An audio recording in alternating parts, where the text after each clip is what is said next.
Welcome to the Big Biz Show. Taking care of business. You want fast-talking, hard-hitting discussions on business and finance? Maybe with a barroom slant and some really salty peanuts? We're not counting calories. We're counting cash. Before we get to the man with the financial plan, meet the money team. Costa, Mary, and Greg. Now Captain Finance himself, Sully. Welcome to another edition of the Big Biz Show. Wherever you're watching, wherever you're listening, we certainly appreciate you being along for the ride. Costa, Marybird Godwin. Our executive producer is Greg Todorov. And howdy to you. And a big old howdy to you. Of course. And before we go any further, please, let's recognize three of the best in the business, the Day Trader Trio. Well, thank you very much. Wow. Sully, how are you? Tracy's getting lippy. I love it. He's got a mouth and he likes to run it. Yeah, you do. Put me in the best mode. Can you demonstrate that for a minute for me, please? Oh, awesome. Ready? Absolutely. Let's go.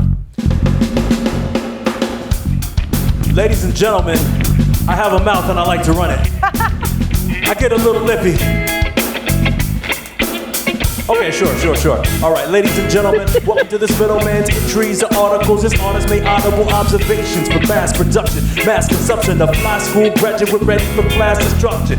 Welcome to the Big Biz Show with his flows coming from the top of the bro's mind. It goes on time. One after the other, sisters and brothers, listen up to this in your transistors, in your podcast, or your iMacs, or I'm on the screen and it's coming clean off of the beat.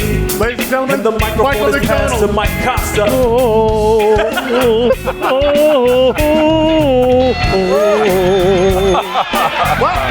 Collaborations while you wait. He was on key too. Was he though? Was that little James Osborne? Oh my God. I got little James Osborne from Little bit. there. Yeah, I never know what's going to come out. Or was Anita Baker? I love Anita Baker. Well, because you like Michael McDonald. So Yeah, that's 1,000%. Michael McCosta. That was James. Score. Remember Mike Costa College? Do we still have the graphic for Mike Costa? We are churning out students left and right. My daughter might need to go there. We So, need- got an application? Well, Mike's taking deposit checks right now. Exactly. If we could find the Mike Costa College graphic, Sure. that would be great. Because I think we should do a segment from Mike Costa College, maybe once a week or something like that. Hey, try to help the kids of today become the adults of tomorrow. Speaking I'm all of about kids it. of today, here's Howie Font, ladies and there it is. Mike Costa College. Looks awfully familiar. Looks like a local place called Mira Costa College. No, But no, it's not Mike at all. Costa College. Completely different. Here he is. So Howie Font is, speaking of kids, Howie Font should be with us in a second. There he is. Well, I'll tell you, interested in talking to Howie about the difference between a correction and a there's three, right, Howie? There's a correction, Howie, and then what else? We got a correction. What's the other one, Howie? Well, no, I mean, correction is what's happening today. But there's another one though. There's a correction, and then there's a crash. Right? Is that what it's called? What is wait? This is a serious question, yet, Jack. What is 10% from a previous high? Well, yeah, when you talk about from a yearly high or from a 52-week high is what we use as the metric. You come down 10 or 20%, you have a correction, and then you have a deep correction. And then there's a bear market, right? A bear market is something. That would be bear market territory. So correction is when a stock drops 10% or more from its 52-week high. Okay, S&P is now at 55, 56 from an all-time high of 61. So since February 19th, how many? Do you guys know what market cap is? The market cap of a company, okay, is the number of outstanding shares times the share price, okay? You have 100 shares, $5 a share, company's worth $500. Okay. It's basically a way of saying what the company's worth. Okay. Is an outstanding share what I own of the company? No. What the company puts out there, outstanding shares are how many shares are available, okay?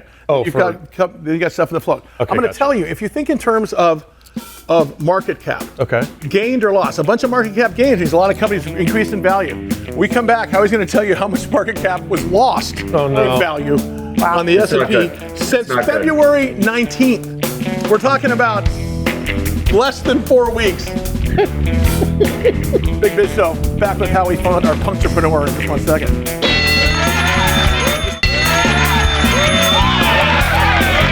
Biz Show rolls on in over 175 countries. All the ships at sea on the American Forces Network. As always, we appreciate what the men and women of the United States Armed Forces are doing, what they've done for us. Costa, Mary Godwin, Greg Todorov, and of course, Sully. And Howie Font is with us. So Howie, we talked about market cap being a valuation of a company. Mm-hmm. So if you have an increase in market cap, companies increase in value. Mm-hmm. It's another way of evaluating a company. Sometimes it's accurate, sometimes it's not, but it is what it is. You know, when you've got low share price times outstanding shares, it means the company's worth less. Howie, how much market cap has the S&P 500 in total lost since middle of February? Yeah, so just since February 19th, it's been $5 trillion in overall, and in the whole economy's market cap, so to speak. All right, we're bringing it down. That's what Trump said he was going to do. I was going to say, didn't Elon Musk say that, I don't remember if it was December or January, he said it's going to get worse before it gets because better. we were top heavy. The market was really top heavy in terms of, look, at some point, what's up, Al? Let me just say, we've taken all of the post-election gains off the table. So we had the market that we had. There was a big run-up, and now that governing is starting to happen, you see all of that going away. But keep in mind, this is strategic in my mind, because if you look and see where the market was last January to where it is now, we're still in a great spot compared to a year ago. Oh, really? It's true. We've had two 20% plus years in the market, so not discounting that at all. The market does on average go up 10% though, and you know, there is this concept of mean reversion, and we should expect probably not a 20% year this year. So my daughter Delaney, who is not in the financial business, and she's, you know, like many kids these days, I mean, she's almost 30. That's a kid. That tells you how old we are. but and I always use this analogy that we were not, in our age group, politically aware when we were in college, much like the kids are now. The kids these days, and of course, financially. I got stock when I worked at Price Club, which is now called Costco, which helped me buy my first house. I learned about the stock market because of that. My daughter Delaney says, hey, should I buy stock now since the market crashed? I said, no, because just because something is cheap doesn't mean it's not going to get cheaper. The trend is your friend in this, okay? You cannot time the top or the bottom of the market. You've got to use the trend up and the trend down in terms of buying and shorting and so on and so forth, and you should be a buy and holder here. Howie, I believe this is strategic for a number of reasons. Because Donald Trump did this last time. I believe Donald Trump has two missions here. Number one, he is resolute in his values on what he really wants to accomplish. But this guy is smooth as a gravy sandwich, and he's dumb as a fox. This guy knows exactly, by dropping the market down, using tariffs, another 50% on steel in Canada this morning, he knows exactly what's going to happen. And he'll do it at he'll do it at the perfect time. When he removes the tariffs off the table, you know what's going to happen with the market. The minute there's a whisper that these tariffs are going the other direction, he's going to look like a hero. And he knows, and listen, and don't you believe that's not part of it? Howie? Listen, I would just say that what tariffs, no tariffs, whatever the policy is going to be, you know, what the market really hates is not knowing. So I think you're right that there will be a lift when certainty is achieved, but you have to also give the appearance of credibility and not leaving this miasma over the market saying, you know, anything could happen at any time for the next 4 years. You want to say, I am fighting for this win. I want this. I'm going to be a wild, crazy, art of the deal negotiator. And as soon as I get it, we will have peace on earth with our neighbors to the north. Hey, right. No, it's true. And I think, yeah, in the meantime, our knickers, not our neighbors, are going to be south during this process. Now, having said that, when I say just because something's cheap doesn't mean it's not going to get cheaper. We are in an oversold condition right now. So when you get whipsaw action in the stock market, okay, overbought, oversold, overbought, oversold, there is a case to be said for mitigating your risk, and that is caused by shorting stocks. I would argue, Howie, that again, if the trend is your friend, in other words, when you see oil prices going down, you could look at an exchange-traded fund like USO and short that stock. If you see gold prices going up, you could actually buy that stock because the trend is your friend if you're doing individual stocks. But what shorting means is this. When you buy a share of stock, the most you could lose is the amount of money that you paid for that share of stock. So Mary's makeup line is $100 a share. I'm going to buy one share. I've got $100 I'm investing. Hope it's going to be 101. Hope it's going to be 200. But the most I could lose is $100, right? Because if it goes to zero, lose. Okay. Now, if Mary's cosmetic company now goes from 100 down to 80, and then she gave me some bad earnings. Now we got tariffs on makeup coming in. This stock is dropping down like a Dick Cheney's hunting partner. Thank you very much. You can't sell your house before you own it. You can't sell your car before you own it. But you can sell securities. You can sell stock. I can sell a share of her stock before I own it. And let me tell you how it works. I'm going to go to the broker. Greg, I know I don't own Mary's Cosmetic Company, stock symbol MERY. I'd like to sell a share of her stock. That's fine, Sully. Here's your $100. Okay, so let's say it says $100. I shorted $100. By the way, we got to settle this trade in a couple days. Now, what happens if that stock goes to 80? I just buy the share back at 80. Pretty much. How much money did I make? $20. $20, that's right. See what I'm saying here? I borrowed the shares, sold them, bought them back cheaper, made money. That's how orderly markets work. Question, sir. Yes, sir. What happens, though, when the stock goes... Well, therein lies the rub, my friend. Because if the most I could lose by buying a share of her stock is $100, right. What's the most I could lose if I short a share of her stock? Infinity. Exactly. If the stock... so suddenly, the Kardashians come in and announce, Mary's Cosmetic line is the greatest in the world. It goes to $10,000 a share. Whoops. I got to buy that share back and settle. Howie, is that about how shorts work? Listen, I couldn't have said it better myself. And yeah, they make it very clear. If you short, you are on the hook for infinite downside potentially. Now, there is this really interesting thing because some really look at there's been firms in the past that have made a living, and there are still firms that make a living at shorting stocks. They look for stocks that they bet against. Okay, all stocks have a group of investors institutions are going to bet against. Like right now, people are shorting, they're making money shorting. It's like I say, when you see gas prices go up, buy a share of Texaco. If you're paying $5 a gallon, but you buy a share of Texaco and the stock's going up, you're going to make more money in the stock market, okay? You're going to mitigate those losses. Same thing happens with shorting. But there is this kind of fun thing that happens when people are abusive short selling, when they're kind of cheating, and that's called a short squeeze. Was that the GameStop situation? Yes, Years ago? exactly right. Hey. So what happened was hedge funds were shorting, which they should have been. They were mitigating their risk. And activist investors came along and says, and they really didn't understand it, by the way. They thought it was nefarious. It wasn't nefarious. It was just, it's like using the tax code, right? Yeah. I mean, Amazon, Target, McDonald's, they don't pay any taxes. Yeah, neither do you. We're using the same tax code. We're avoiding taxes just like everybody else is. They just have more write-offs based upon our progressive tax code. Well, even the fact they didn't understand it didn't make any difference, Howie, right? They just went out, we're going to buy this stock, because what happens when you know hedge funds are shorting and you're activists and you go buy? Yep. You're going to lose your shorts. And talk about your knickers being south versus your neighbors to the south and the north. That's what happened. And these hedge funds, once again, Howie, I would argue, to your point in your research, these hedge funds are net short all year. This is a perfect sort of setup for what Mary just brought up, is it not? It is. I mean, you see a record-breaking amount of put contracts, which is another way to short, just as you explained. And you see the hedge funds that have been short all year. They're typically considered smarter money, or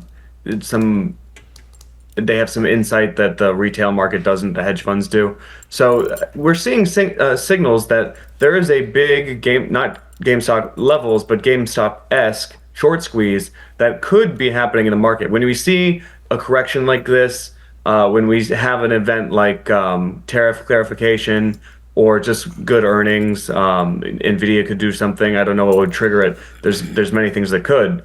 You are set up for a possible short squeeze, and therefore a big rally in the general market. Hey, Howie, real quick, I want you to explain in 30 seconds or less.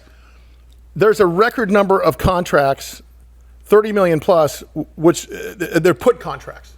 Okay. Yeah. Puts and calls and options. Can you explain a put contract and a call real quickly for those folks who don't understand it?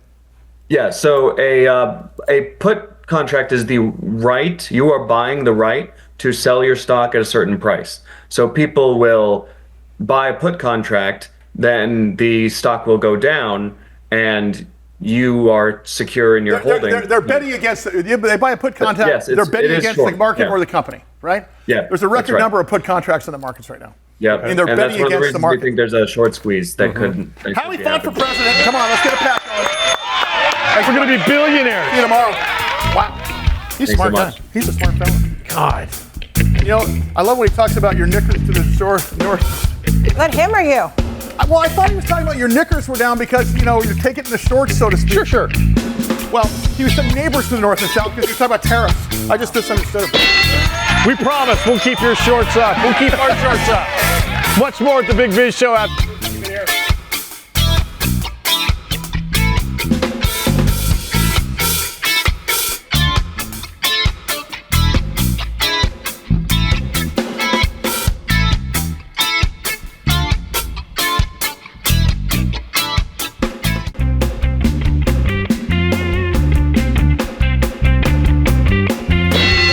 We roll on from the Loft 100 Studios. Hope everyone is having a great day. As always, we really appreciate you being along for the ride. That is the Day Trader Trio. Best three in the business, baby. No lessons, self-taught. At the bar, Costa, Marybird Godwin, Greg Todorov, and of course, Sully. Yep. 125 million TV homes strong, nationwide, coast to coast. Let's not forget, also simulcast on radio and American Forces Network in 175 countries and all the ships at sea. Bloomberg, Elfman, and Shero, 15 million homes. Hola. And yes, I told you about some new distribution.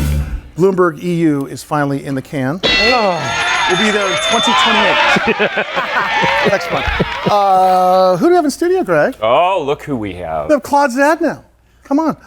Now, is it Zdanow? Is it Zadnow? Or is it Claude, can you buy me a vowel? Z is what we like to call him. Michael, would you like to do the introduction, please? CEO of ONAR Holding Corporation, of course, their ticker symbol, ONAR. You don't want to start, first of all, great to have you in studio. Thanks for having me. And thanks for flying the YPO colors, if you know what I mean. I think you do. The last time you were on the air, I got a bunch of email about, and this is interesting about the show, it's been on for almost 30 years. We have the highest technical trader that understands moving average, convergence, divergence, stochastic oscillators, relative strength indicators, and they understand everything about the market.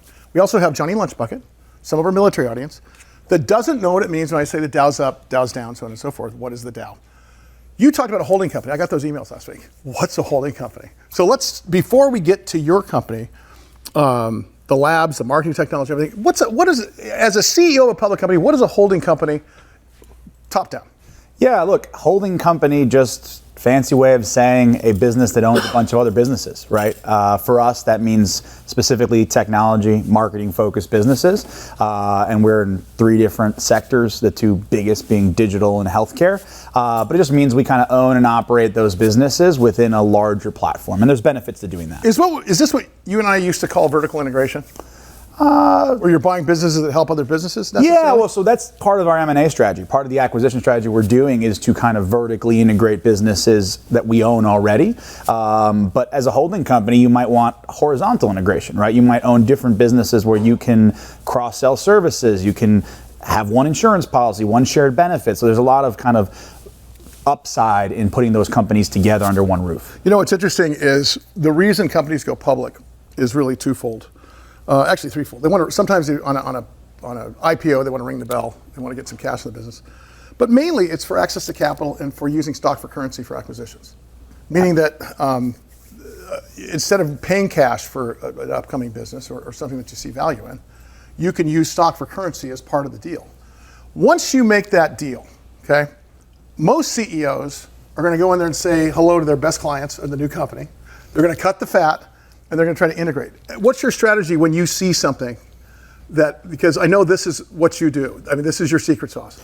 Yeah, look, it varies business to business, right? I think at the end of the day, yes, you're right. We're using public currency to make those acquisitions, mostly because we believe there's great businesses out there that kind of adding them together with us is going to create more value for them in the long run because hopefully our stock goes up, and so they're trading kind of their equity for stock in what we're doing.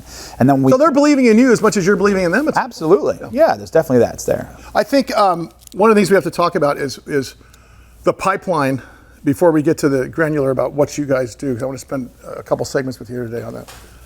When you look at I'm sure you got guys calling every day about, I mean, you're like a venture firm basically. People are pitching you all the time.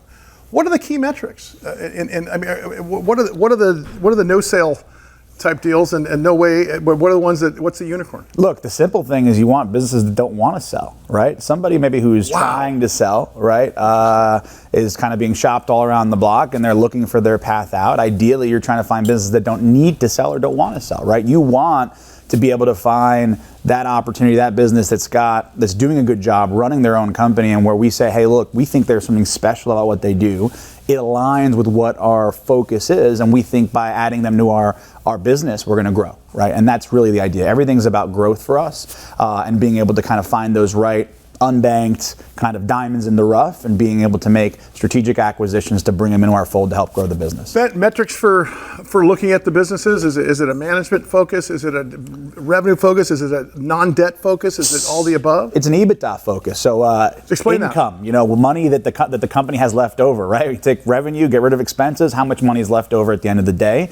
We're really focused on kind of small to medium-sized businesses doing about $1 to $5 million in EBITDA. So they have to be cash flow positive. We're not just buying businesses for the sake of a hope and a pipe dream, right? That's the kind of first and foremost thing that we look at. And then we look at, okay, what does it look like when we take that business and put it into our infrastructure? Are there additional cost savings? Is there overlap? Is there growth in clients, cross-selling, all those other things that might exist? As a CEO, and I'll let Mike and Mary get at you in a second here, but as a CEO, and I run a venture fund and a hedge fund and have probably raised $650 million in my personal career for companies. I never understood to this day, as a guy that's been in this business for 35 years, why in the world would you use EBITDA when taxes and interest are real expenses? And it doesn't really give you the picture of what money's left over at the end of the day. And I ask every CEO this. I've asked Larry Ellison this. I've asked Steve Forbes this. I've asked every guy, every captain of industry, the same thing. And is it the same reason why you don't care in a doctor's office? The doctor doesn't care if their scale's accurate. It's just a baseline to compare to. Is it sort of the same thing? Look, I think the also other variance is EBITDA is unique to each business, right? What our maybe carry forward losses might be and how that might affect your stuff without getting too technical is going to be different business to business. There's, by the way, I'm not an accountant. There's all kinds of things that go into how you address that. So we choose that as a metric that's kind of a baseline that is unique to that business. Which is a fair answer. I think Larry Ellison said the same thing. He says, look, it's just a comparator that everybody uses. It doesn't matter that interest and taxes are real expenses. Everybody's doing the same thing, so let's just use that as our baseline. Claude Zdanow, the CEO of ONAR Holding Corporation, ticker symbol is ONAR, actually saw EBITDA on Broadway. It was awesome. How tough is it not to be laying there awake at night going, oh my God, we should be going after this, we should be going after that? Do you have to keep the reins kind of pulled back a lot of the times, or is it? Yeah, how does that work? I think that's it's a good question. There's no shortage of opportunity, right? We probably look at 100 companies before we narrow that down to 25, or then we narrow that down to 5 that we hopefully maybe can get down to 1, right? Okay. That is literally the volume. So it's really, it's making an investment, a bet on which company is going to be the most accretive for us in the long run. And that's, I think, the harder thing. It's not finding the companies, it's really just trying to sort through them. And you focus on healthcare and also digital marketing? Yes. Okay. So those are our 2 core verticals. We also have a third vertical, which is what we call experiential marketing, which is really how brands come to life in the physical space. It's a small part of our business. But really the tip of the spear, if you will, is our digital marketing business. So simply said, how does somebody get an advertisement anywhere you might see it online in the digital space? What's interesting is I want to talk about the labs and the marketing technology when we come back from the break. Are you more passionate about the healthcare side, or more passionate about the digital marketing side, or are they all the same? It's like choosing a favorite kid. Look, I think at the end of the day, every business we own is about how do we drive revenue for middle market companies, right? So there's different expertise, but at the end of the day, it's data and return on investment, and how are we using technology to drive that, right? So for me, the sector specificity isn't so important. It's really, does this business actually drive for the clients we work with? Yeah, his name? Claude Zdanow, CEO. Like I said. ONAR Holding Corporation. Lots more to come with this gentleman. You're not leave, you're staying here. We got to talk about staying here at the bar. Keep it right here on the Big Biz Show. We'll be right back.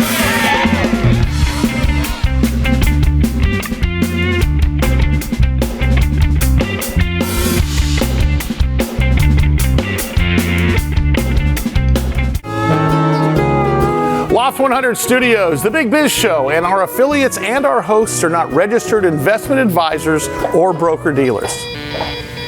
Our show hosts make no commitment that the purchase of securities of companies profiled or otherwise mentioned in our programming are suitable or advisable for any person, or that an investment in such securities will be profitable in general. Given the nature of the company's profile and the lack of an active trading market for the securities, investing is highly speculative and carries a certain high degree of risk. We profile selected publicly traded and privately held companies on our program. Most of these companies that we profile have provided compensation to Loft 100 Studios and its hosts for the profile coverage. From time to time, we sell shares of the companies profiled in the open market that we receive as compensation for coverage of client companies. But never sell stocks if we are speaking about interviewing or covering a public company who has paid compensation. Specific questions on compensation can be obtained by contacting producer at sullyandgroup.com. Listeners should verify all claims and do their own due diligence before investing in any securities mentioned on this program. Investing in securities is speculative and carries a high degree of risk. We encourage our investors to invest carefully and read the investor information available at the websites on the Securities and Exchange Commission at sec.gov and or the Financial Industry Regulatory Authority, FINRA, at www.finra.org. I like it.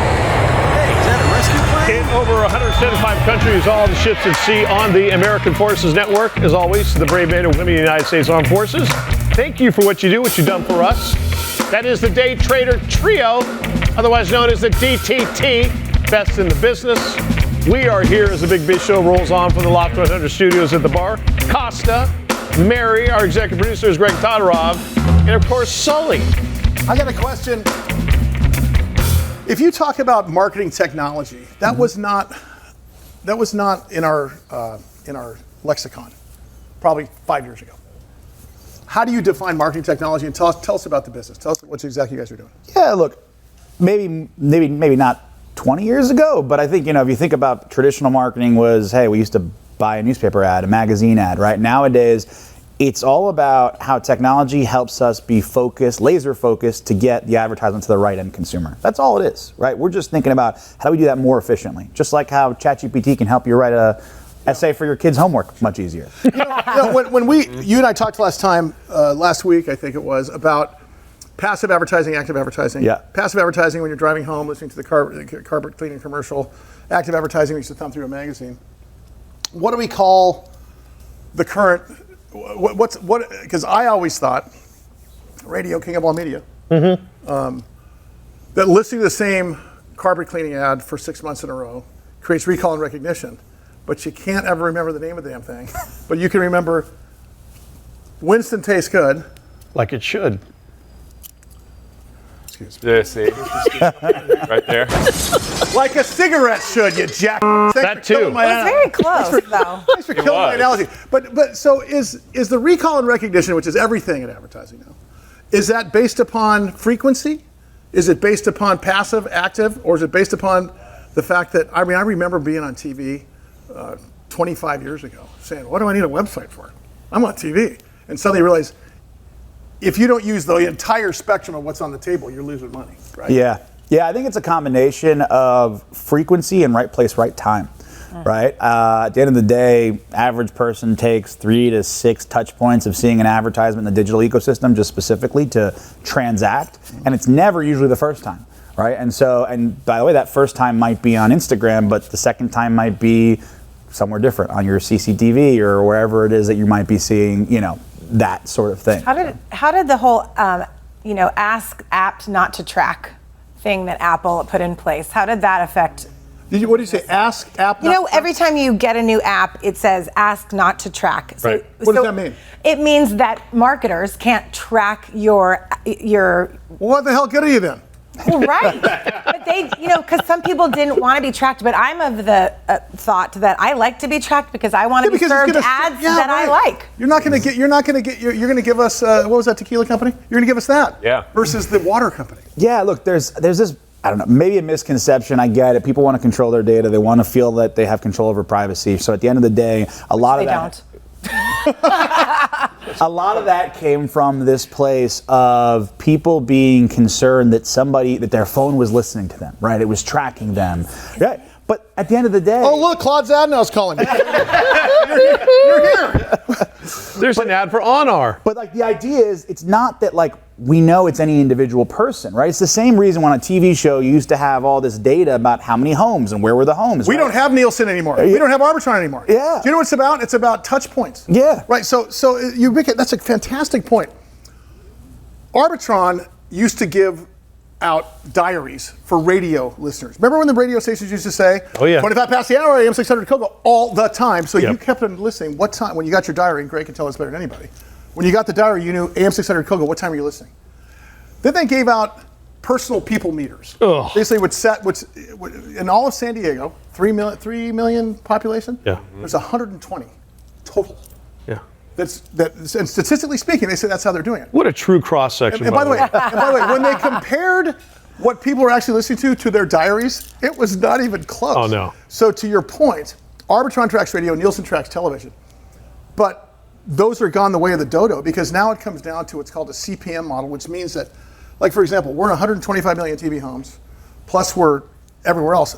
Our advertisers pay on the basis of the opportunity to watch, not necessarily who's watching. Now, NBC, ABC, CBS, totally different story. That's how you have to sell, though, isn't it? A little bit, yeah. And then, well, it even gets more specific, right? So because most people say, I don't care, I want customized ads, I want things that actually I want, right? We're able to dial it down way more specifically. We can say men or women between the ages of this and this, located in this geography, right? So you don't have to be tracked for that. It can get very specific and granular, yes, right? It can get incredibly specific. Yeah. It can be based on terms, things you like, interactions, and how long they've watched your video. I mean, you can dial. Why does that matter, though?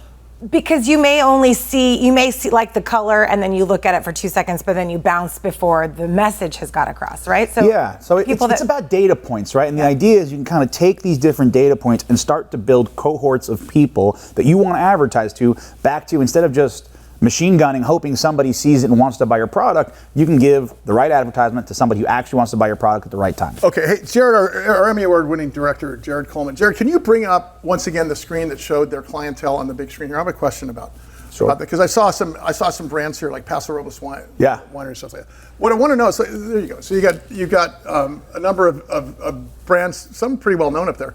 Paso Robles Wine Country, for example. Do you dictate to them best practices in terms of who they should reach, or do they tell that to you, or how to describe sort of that relationship you have with clients? Yeah, so Paso Robles Wine Alliance, basically they're, call it a membership organization of all the top wineries, hospitality organizations in Paso, and they want to attract people that want to come visit Paso, right? And so we're targeting people within driving distance, so San Diego, LA, San Francisco, but also, for example, where is there a direct flight to San Luis Obispo County? So maybe we're targeting people in Dallas, right? Oh. Where are the other places that we're able to send advertisements to people that like wine, like hospitality, like good food, and then you're starting to drive. So that's what we're doing. You also do income?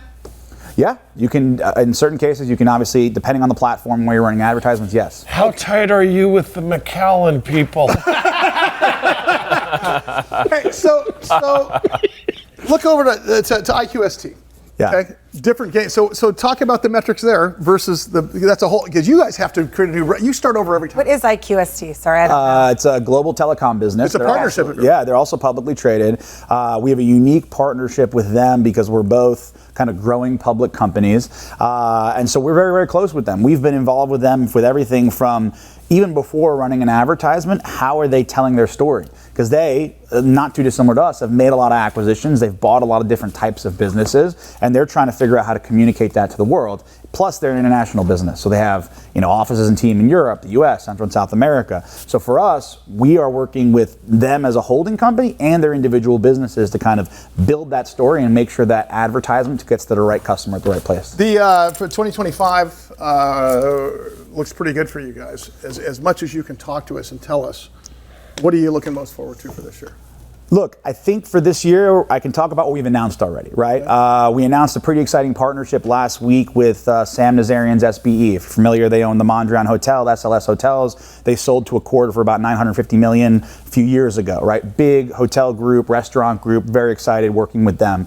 We also announced an acquisition recently, so it'll be the first. We've been talking about doing acquisitions for a year now. It'll be the first of hopefully many that we'll be talking about that are going to help create more scale and more size to our business, right? The goals for the next 5 years is more acquisitions. I know you want to uplist to NASDAQ. So Yeah. So the goal is to get the NASDAQ. We want to do that the old-fashioned way by having enough net income and a good business to do it. And so for us, we need scale to do that. And so we're buying businesses to create scale that we can, hopefully leverage as we go. Mm-hmm. Will you come back here every day? Every day. I mean, I could ask you 100,000 questions. All right, buddy. Thank you so much for here. We're going to hear a lot more from him as we move here through the next few months. It's really, really interesting to talk about holding companies, especially in healthcare, but also in this sort of marketing strategy business, because it's changing. It changes every day for you. Every day. Yeah. Claude Zdanow, CEO, ONAR Holding Corporation. Of course, their ticker symbol ONAR. Please come back soon. We will be back soon. Keep it here. Much more Big Biz Show to come.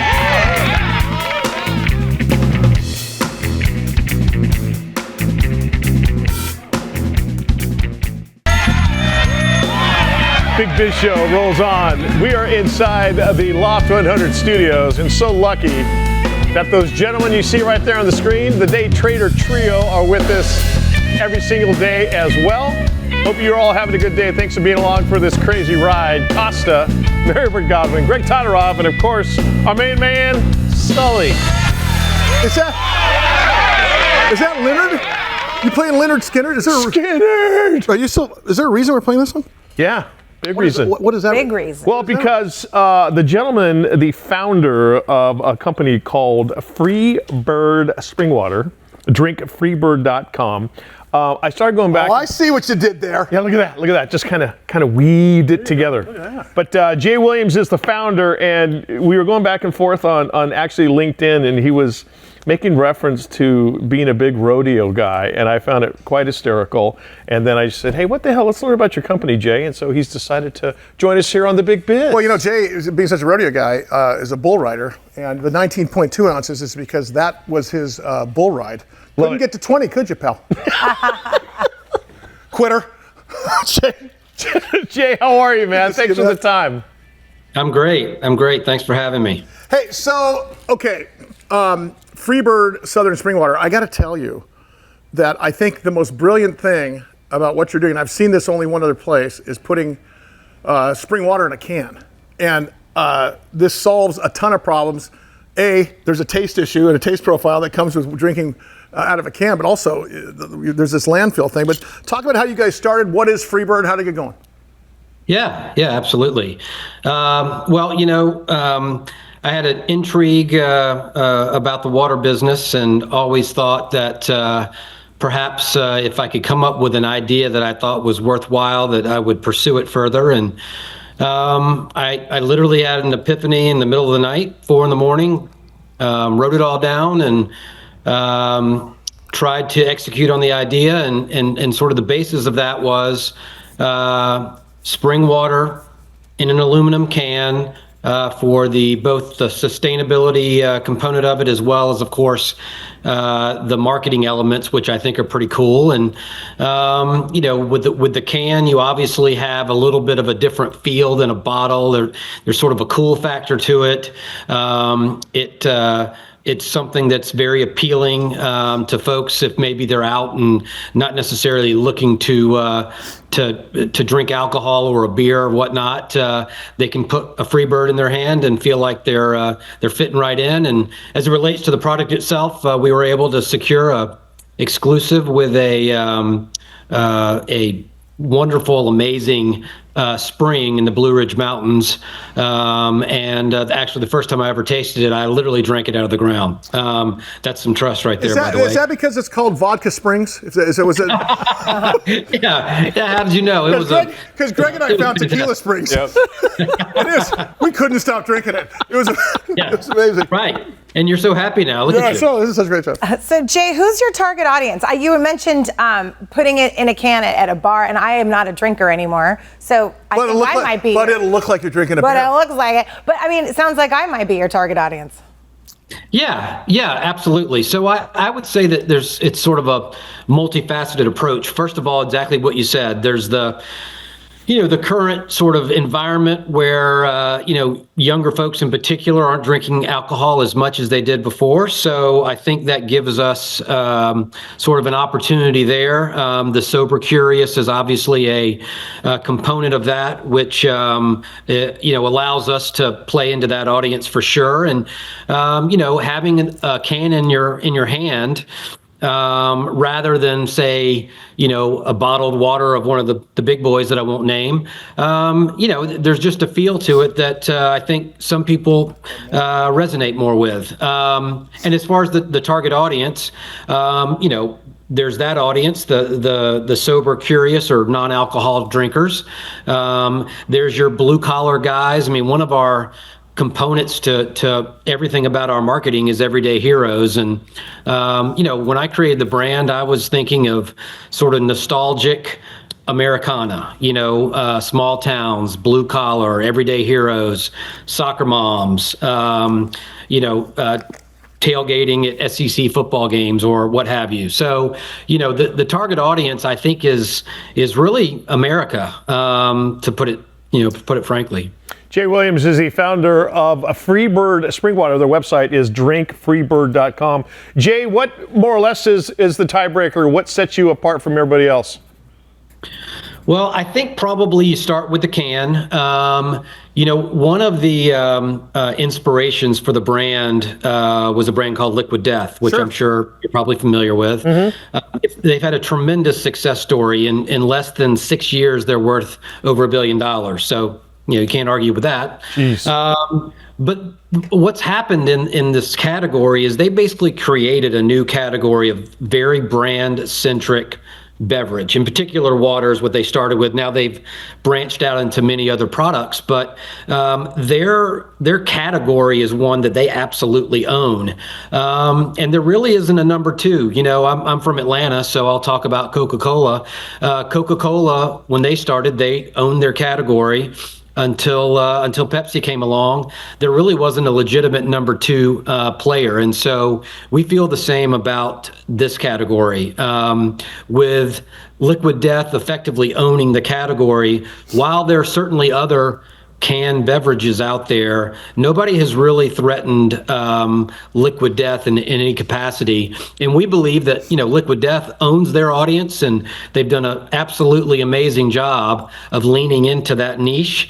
But there's a whole lot of people out there that would love to drink a beverage like Liquid Death, but maybe not necessarily Liquid Death people. And it's really funny you say that, Jay, because when you had your Jerry Maguire moment, you thought our target audience is Merca.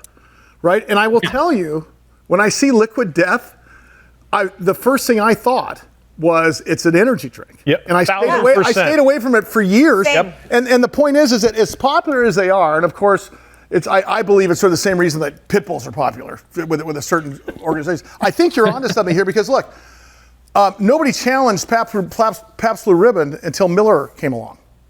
Seriously, if you think in terms of, and so it's not about originality, it's about better execution or different execution, or maybe understanding that one size does not fit all here. Is that a fair assessment? That's a very fair assessment. I always say my mother would never drink a Liquid Death. I actually don't know that my mother knows what a Liquid Death is. I won't drink it for that reason. Right, and that's what I was going to say. And then my wife, who's not 80, also will not drink a Liquid Death because she just doesn't want to walk around with that in her hand. Same. Ours, on the other hand, is much more gender neutral, and it's about America. It's for you. That's the way I look at it. Well, Jay, plus the other thing is, if you need plausible deniability, if you're mad at somebody, don't buy them a can of Liquid Death right before you whack them. Right, exactly. Yeah, very good point. Jay Williams is the founder of Freebird Spring Water. Drinkfreebird.com. Jay, please come back on the air with us. Absolutely. Thank you for your time. Speaking of time, we are out of it today. Thanks to everybody who makes the show possible.